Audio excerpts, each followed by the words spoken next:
നമുക്കൊപ്പം പുറത്താക്കപ്പെട്ട senior cabin crew Air India എക്സ്പ്രസിലെ തന്നെ ജീവനക്കാരിയായിരുന്ന പാരിപ്രിയയുണ്ട്.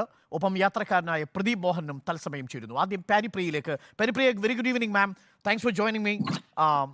എന്തുകൊണ്ടാണ് താങ്കളെ പിരിച്ചുവിട്ടത് പാരിപ്രിയ? എന്റെ പുറത്താക്കൽപ്പെടലിന്റെ കാരണം ഇതുവരെ എനിക്കും അറിയില്ല. സ്ട്രേഞ്ച്.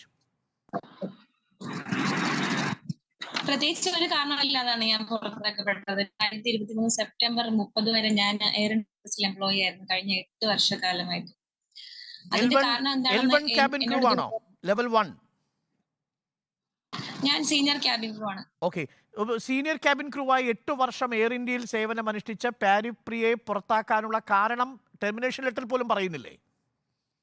ഇല്ല. പിന്നെ എന്തു പറഞ്ഞാണ് പുറത്താക്കിയത് പാരിപ്രിയ? മതിയായ ഒരു കാരണം എന്റെ അടുത്ത് പറഞ്ഞിട്ടില്ല. എങ്കിലും ടെർമിനേഷൻ ലെറ്ററിൽ എന്തെങ്കിലും ഒരു കാരണം സൂചിപ്പിച്ചിട്ടുണ്ടാവില്ലേ? ടെർമിനേഷൻ ലെറ്റർ അല്ല, എന്റെ കോൺട്രാക്ട് ഡിസ്കണ്ടിന്യൂ ചെയ്ത ആ ഒരു ലെറ്റർ മാത്രം. ഞാൻ 2023 സെപ്റ്റംബർ 30 വരെ ആയിരുന്നു എന്റെ കോൺട്രാക്ട്. അതിനുശേഷം കോൺട്രാക്ട് പുതുക്കി തന്നിട്ടില്ല. അതായത് എയർ ഏഷ്യയുമായി ലയിച്ചതിന് ശേഷം പാരിപ്രിയയെ പോലെ നിരവധി പേരെ പുറത്താക്കിയിട്ടുണ്ടോ? അതെ. അപ്പം ഈ എന്താണെന്നാണ് പാരിപ്രിയ മനസ്സിലാക്കുന്നത്? എന്തുകൊണ്ടായിരിക്കും പുറത്താക്കപ്പെട്ടതെന്നാണ് പാരിപ്രിയ മനസ്സിലാക്കുന്നത്?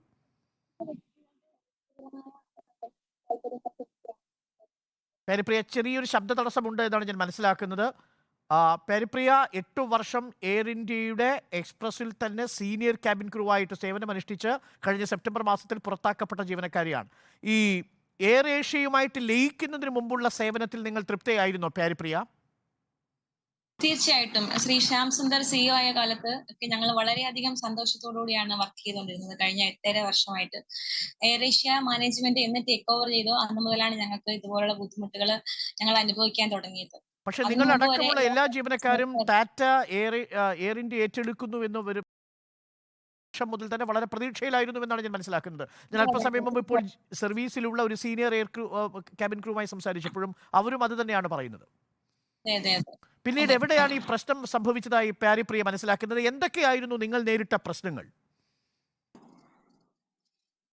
ഞങ്ങൾ നേരിട്ട പല പ്രശ്നങ്ങളുണ്ട്. അതിൽ ചില കാര്യങ്ങളാണ് സാർ ഇപ്പോൾ എയറിൽ കാണിച്ചത്, ദൃശ്യങ്ങളിലൂടെ കണ്ടത്. ഞാനും അത് കണ്ടിരുന്നു.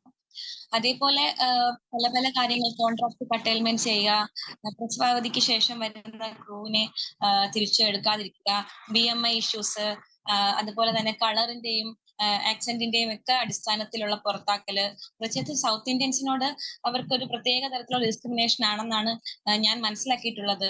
എന്റെ പല സഹപ്രവർത്തകരും എന്നോട് അത് പങ്കുവച്ചിട്ടുമുണ്ട്. മാത്രമല്ല, എനിക്ക് തോന്നുന്നു എയർ ഇന്ത്യ എക്സ്പ്രസിലെ ക്യാബിൻ ക്രൂ ജീവനക്കാരിൽ ഭൂരിപക്ഷവും സൗത്ത് ഇന്ത്യയിൽ നിന്നുള്ളവരാണ്. അതിൽ കൂടുതലും മലയാളികളാണ്. തീർച്ചയായിട്ടും. ഓക്കെ, പാരിപ്രിയ, അങ്ങനൊരു വിഭജനം നമുക്ക് വിവേചനം അംഗീകരിക്കാനോ കഴിയില്ല. പക്ഷേ ഒരു പ്രധാനപ്പെട്ട പ്രശ്നം, സെപ്റ്റംബറിൽ പാരിപ്രിയ പുറത്താക്കപ്പെട്ടതിന് ശേഷം മറ്റ് നടപടികളിലേക്ക് പോയിരുന്നില്ലേ? സർവീസിൽ തിരിച്ചെടുക്കുന്നതുമായി ബന്ധപ്പെട്ടുകൊണ്ട് ലേബർ കമ്മീഷനൊന്നും സമീപിച്ചില്ലേ? തീർച്ചയായിട്ടും ഞാൻ ലേബർ ട്രിബ്യൂണലിനെ സമീപിച്ചിരുന്നു. അവിടുത്തെ കേസ് സോർട്ട് ഔട്ട് ആവാത്തതുകൊണ്ട് ഇതിപ്പം ലേബർ കോർട്ടിലാണുള്ളത്. ഞാനും എയർ ഇന്ത്യ എക്സ്പ്രസ് മാനേജ്മെന്റും ഞാനുമായിട്ടുള്ള കേസ്. ഓക്കെ, അപ്പൊ പാരിപ്രിയ, ഈ ലയനത്തിനു ശേഷമാണ് അവിടെ കുഴപ്പങ്ങൾ സംഭവിക്കാൻ തുടങ്ങിയത്. നിങ്ങളുടെ അലവൻസുകൾ കട്ട് ചെയ്തു, നിങ്ങൾക്ക് വേണ്ടത്ര സൗകര്യങ്ങൾ തന്നില്ല, നിങ്ങളെ ഈ പറയുന്ന രീതിയിൽ വിവേചിച്ചു തുടങ്ങിയ കാര്യങ്ങളാണ് പറയുന്നത്. ഇതൊക്കെ ഈ ടാറ്റ ഏറ്റെടുത്തതിന് ശേഷം സംഭവിച്ചതാണ്. ടാറ്റ ഏറ്റെടുക്കുന്ന സമയത്ത് എന്റെ മറ്റു സഹപ്രവർത്തകർ പറഞ്ഞ പോലെ തന്നെ ഞങ്ങൾ വളരെയധികം പ്രതീക്ഷയോടുകൂടിയാണ് ആ ഒരു കാര്യം കണ്ടത്. പക്ഷേ ടാറ്റ എയർ ഇന്ത്യ എക്സ്പ്രസിനെ എയർ ഏഷ്യ ആയിട്ടാണ് മെർജ് ചെയ്തത്. എയർ ഏഷ്യയിലെ കുറച്ച് ഒഫീഷ്യൽസ് വന്നിട്ടാണ് കമ്പനിയിൽ ഇത്രയും കുഴപ്പം ഉണ്ടാക്കിയതും. അവരുടെ ഞങ്ങളോടുള്ള ക്രൂവിനോടുള്ള സമീപനം ഭയങ്കരമായിട്ട് അൺപ്രൊഫഷണൽ ആയിരുന്നു. അതുപോലെ തന്നെ ഷെഡ്യൂളിംഗ് രീതികളാണെങ്കിലും മറ്റു കാര്യങ്ങളാണെങ്കിലും ഞങ്ങളെ ട്രീറ്റ് ചെയ്യുന്ന രീതി വളരെ മോശമായിരുന്നു ഉണ്ടായിരുന്നത്. ഞാനാണെങ്കിൽ 2023 ഏറ്റവും മികച്ച ക്യാബിൻ ക്രൂവിനുള്ള അവാർഡ് വാങ്ങിച്ച ഒരാളാണ്. അതായത് ഏറ്റവും മികച്ച ക്യാബിൻ ക്രൂവിന് അവാർഡ് വാങ്ങിയ പാരിയാണ് പുറത്താക്കിയത്. പാരി ഏതെങ്കിലും കാര്യത്തിൽ ഈ വിഷയങ്ങളോട് മാനേജ്മെന്റിനോട് ഈ കാര്യങ്ങൾ അറിയിക്കുകയോ യൂണിയന്റെ ഭാഗമായി പ്രതിഷേധിക്കുകയോ ചെയ്തിരുന്നോ പാരിപ്രിയ? ഞാൻ എല്ലാവർക്കും ഇമെയിൽ ചെയ്തിരുന്നു. എനിക്ക് ആരുടെ ഭാഗത്തുനിന്നും പ്രോപ്പർ ആയിട്ടുള്ള റിപ്ലൈയും ഒരു പോസിറ്റീവ് ആയിട്ടുള്ള പാരിപ്രിയ, ഏതെങ്കിലും തരത്തിൽ നിങ്ങൾ നേരിടുന്ന വിവേചനത്തെ കുറിച്ചോ ബുദ്ധിമുട്ടുകളെ കുറിച്ചോ മാനേജ്മെന്റിനോട് പാരിപ്രിയ സംസാരിച്ചിരുന്നോ? നിരവധി സമയം സംസാരിച്ചിരുന്നു. ഒരുപക്ഷെ അങ്ങനെ സംസാരിച്ചതിന്റെ ഭാഗമായിട്ട് കൂടിയാണോ പാരിപ്രിയയെ അവർ പുറത്താക്കിയിട്ടുണ്ടാവുക? തന്നെ ആവാനാണ് അങ്ങനെയാണ് എനിക്ക് ഇതുവരെയുള്ള എൻ്റെ ഒരു അതായത് മനസ്സിലാക്കിയെടുത്തോളം പാരപ്രിയ ഈ തൊഴിലാളികളുടെ തങ്ങൾക്കൊപ്പം നിന്ന് ജീവനക്കാരുടെ അവകാശങ്ങൾക്ക് വേണ്ടി മാനേജ്മെന്റുമായിട്ട് ചർച്ചയ്ക്ക് തയ്യാറാവുകയോ അല്ലെങ്കിൽ അത് മാനേജ്മെന്റിനെ അറിയിക്കുകയോ ചെയ്തു. അതിനുള്ള പ്രതികാര നടപടിയായിരിക്കാം ഒരുപക്ഷെ, അല്ലേ? ഞാൻ എന്റെ ഈ പുറത്താക്കൽ നടപടിയിൽ ഞാൻ സിഒക്ക് ഇമെയിൽ കമ്മ്യൂണിക്കേഷൻ വഴി സിഒ ആയിട്ട് കമ്മ്യൂണിക്കേറ്റ് ചെയ്യുന്ന സമയത്ത് ഞാൻ എല്ലാവരെയും ഓൺ ബിഹാഫ് ഓഫ് എന്റെ എല്ലാ കൊളീഗിനെയും ഇതിൽ ഞാൻ സംസാരിച്ചിട്ടുണ്ട്, അവർക്ക് എല്ലാവർക്കും വേണ്ടിയിട്ട്. ഓക്കെ പാരി, ഒരു സംശയം കൂടി. ഈ സെപ്റ്റംബറിലാണല്ലോ പാരി പ്രിയെ പുറത്താക്കുന്നത്. ഇന്നിപ്പോൾ അതിനുശേഷം ഒരു 8-9 മാസം കഴിഞ്ഞിട്ടാണ് ഇങ്ങനെയൊരു കൂട്ട സമരം ഉണ്ടാവുന്നതും ആ സമരത്തിന്റെ ഭാഗമായിട്ട് മിന്നൽ പണിമുടക്കാന്നാണ് ഞങ്ങൾ ആദ്യം പറഞ്ഞത്. അതിനുശേഷം ഈ യാത്രക്കാർക്ക് ബുദ്ധിമുട്ടുണ്ടാവുന്നതും. അതായത് ഇങ്ങനൊരു സമരം വരാൻ പോകുന്നു എന്ന വിവരം മാനേജ്മെന്റിന് അറിയാമായിരുന്നോ? മാനേജ്മെന്റുമായിട്ട് അവരുടെ അവകാശം മറ്റു കാര്യങ്ങൾക്കുമായിട്ടുള്ള ചർച്ചകൾ വെച്ചത് അത് പരാജയപ്പെട്ടതിന് ശേഷമാണ് ഇങ്ങനെ ഒരു തീരുമാനത്തിലേക്ക് എത്തിയത്. അതായത് ഈ ഞങ്ങൾ കൂട്ട അവധി എടുക്കും എന്നുള്ള വിവരം നിങ്ങളുടെ കൂടെ ഉണ്ടായിരുന്ന ജീവനക്കാർ മാനേജ്മെന്റിനെ അറിയിച്ചിട്ടുണ്ടാകുമോ? അറിയിച്ചിരുന്നു. അതായത് ഒരു മിന്നൽ പണിമുടക്കായിരുന്നില്ല. അല്ലല്ല, അതൊരു തെറ്റിദ്ധാരണ മാത്രമാണ് ചില മാധ്യമങ്ങളും.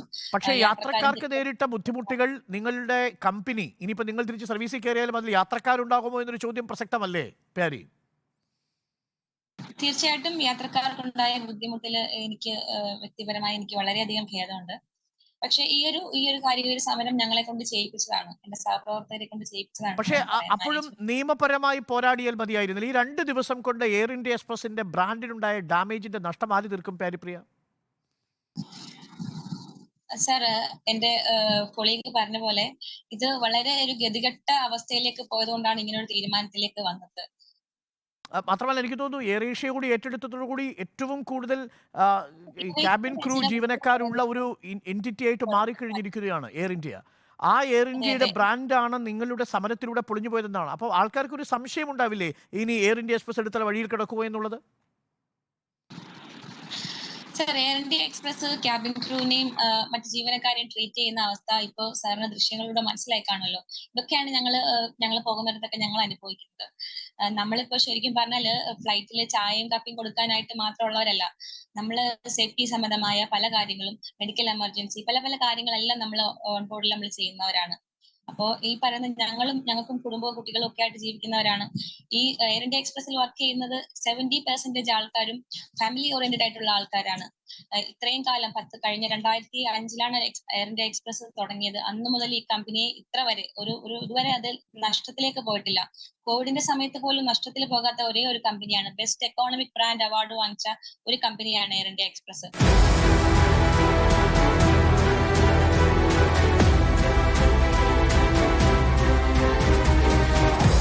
Debate with Arun Kumar.